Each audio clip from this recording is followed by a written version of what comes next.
0800 hours, the Strait of Hormuz. A violent storm of .50 caliber fire rips through the morning fog as 6 Iranian gunboats swarm an American oil tanker, attempting to seize 20 sailors in a high-stakes hijacking. This is not chaos, it is a calculated lawfare operation, a manufactured collision designed to bait the United States Navy into a lethal propaganda trap. Even with 110 C-17 Globemaster III transports landing in a massive buildup nearby, the USS McFall remains eerily silent, holding its fire while the world teeters on the edge of escalation. Tehran has integrated high-tech Chinese radar into its defense network, turning the narrow strait into a digital minefield. But as a 14-ton kinetic system known as Thor's Hammer goes hot in the stratosphere and a classified truth-scanning platform begins dissecting the battlefield, the tactical balance starts to shift. The American fleet is not paralyzed, it is calculating. 0805 hours, the Strait of Hormuz becomes a theater of engineered deception. As the IRGC gunboats weave aggressively around the American tanker, Tehran activates its most desperate weapon, narrative warfare. Massive loudspeakers blast across the water, overpowering the sound of wind and waves.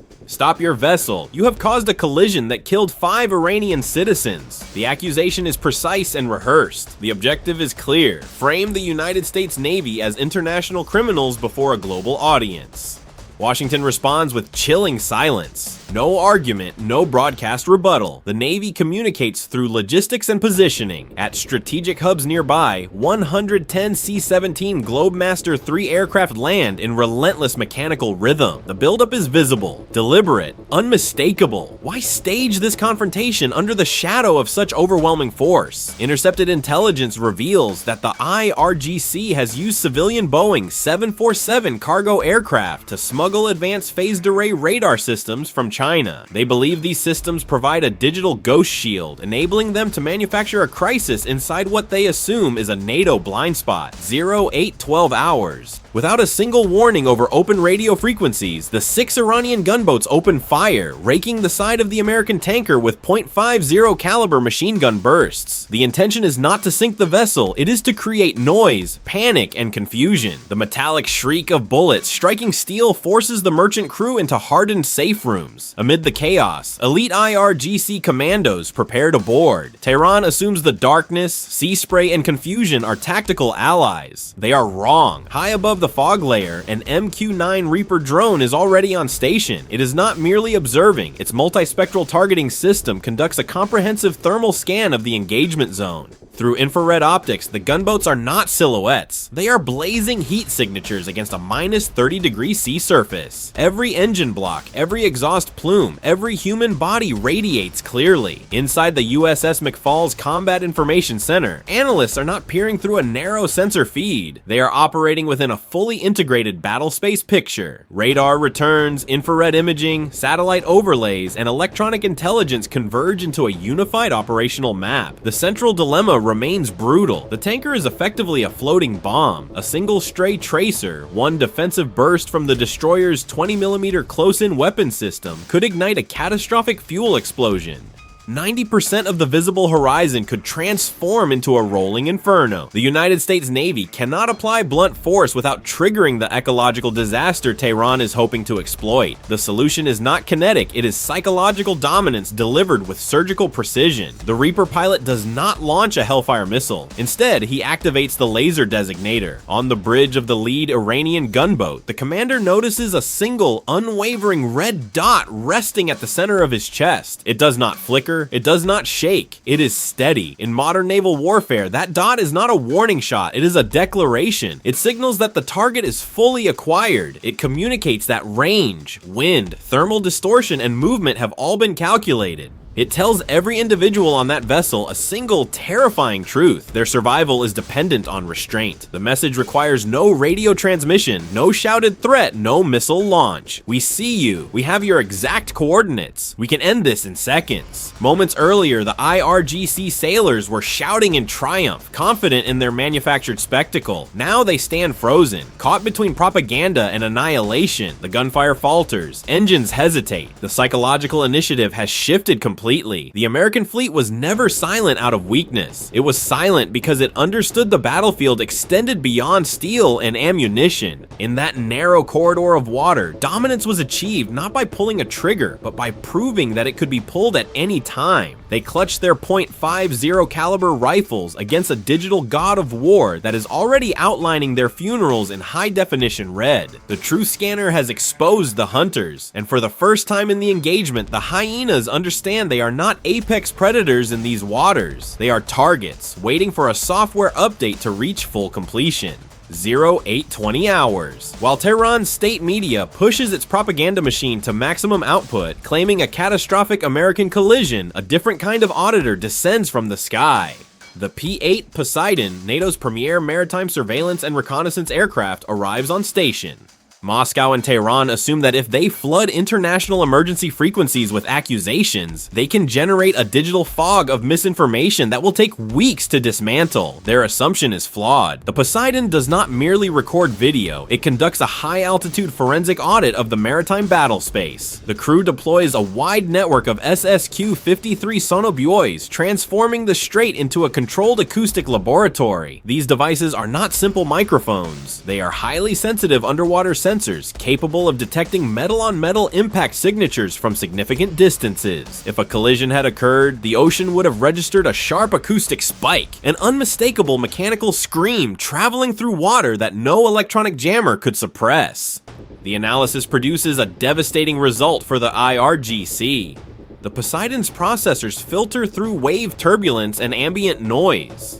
There is no metallic screech, no hydraulic shockwave, no structural debris echoing beneath the hull. The alleged collision does not exist in the acoustic record. Simultaneously, the United States Navy retrieves the tanker's AIS data, the automatic identification system log. The navigational track is mathematically precise. A straight line transit with no deviation, no evasive maneuver, no deceleration, and zero evidence of impact. The vessel's velocity profile remains consistent throughout the timeline. Washington does not engage in radio arguments. Instead, it compiles a comprehensive evidentiary package. Acoustic signatures, AIS navigation logs, and high-definition thermal imagery. This dataset is transmitted via secure satellite links to allied governments across the region. Tehran's attempt to ignite a diplomatic scandal collapses before it gains traction. The credibility strike is surgical and irreversible. The commanders who orchestrated the narrative now face a wall of digital evidence that cannot be erased or reframed. 0835 hours. The USS McFall enters the operational area with deliberate authority. The captain orders the Aegis combat system to full active status, projecting layered radar coverage across the sector. Iranian commanders perceive opportunity.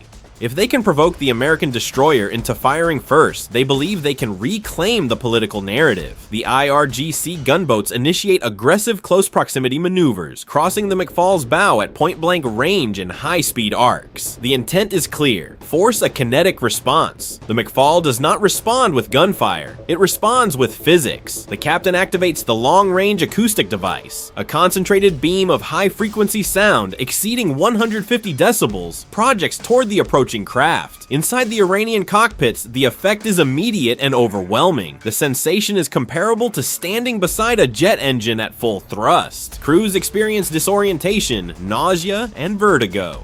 Meanwhile, the 9,000-ton destroyer maintains course at 30 knots. The sheer mass of the hull displaces enormous volumes of water. The resulting wake forms a violent wall of turbulence. As the McFall advances, its hydrodynamic force physically pushes the lighter gunboats aside. The effect resembles a fully loaded semi-trailer passing an electric bicycle at high speed. The pressure wave and water surge are sufficient to destabilize the smaller vessels, sending sailors scrambling and in some cases into the sea. The United States is not escalating. It is demonstrating scale. In the Strait of Hormuz, mass and control dictate hierarchy. One platform is a capital warship, the others are obstacles. 0850 hours. Iranian radar operators, supported by Russian and Chinese technical advisors, monitor their phased array systems with rising concern. They believe the newly integrated radar architecture granted them situational dominance. That assumption unravels as an EA-18G Growler enters the battle space. The United States Navy initiates its advanced advanced electronic warfare protocol. The Growler does not merely jam signals, it executes a comprehensive spectral takeover. Through sophisticated digital spoofing and electronic attack techniques, it injects false returns, manipulates radar signatures, and saturates Iranian displays with fabricated targets. What Tehran thought was a shield becomes a liability. Their radar screens no longer reflect reality. They display a distorted battle space engineered by an adversary who controls the electromagnetic spectrum. In modern conflict, dominance is not defined solely by firepower. It is defined by who owns perception. In the Strait of Hormuz, perception has shifted decisively. The Growler injects a ghost code into the Iranian air defense network. Instantly, IRGC radar screens flood with 500 high-speed targets appearing to surge toward their coastline from every direction. To Iranian fire control computers, it resembles a full American saturation strike seconds from impact. The volume of fabricated data overwhelms processing capacity. Systems begin to lag, then freeze. Multi-million-dollar phased array radars do not merely lose clarity, they collapse into internal failure loops, trapped inside their own corrupted input streams. The United States Navy does not physically destroy the radar architecture, it repurposes it. What was designed as a shield becomes an instrument of confusion. The electromagnetic spectrum is no longer contested, it is controlled. Moscow's perceived invisible umbrella disintegrates under a software-driven assault. For the first time since the morning haze lifted, Iranian leadership understands their carefully constructed stage has been digitally commandeered. 9:15 hours. The confrontation reaches its most intense psychological threshold. While surface vessels maneuver in tight formation, a separate signal moves through classified intelligence channels. Information quietly penetrates secure Iranian communication nodes. Two B-2 Spirit stealth bombers stationed at Diego Garcia have completed loading GBU-57 massive ordnance penetrators, commonly referred to as Thor's Hammer. Each 14-ton precision penetrator is engineered for a singular mission: the structural neutralization of hardened underground facilities. Iranian strategic planners now face a stark calculation. Is the symbolic value of seizing a commercial tanker worth risking subterranean missile complexes and hardened bunkers built over decades?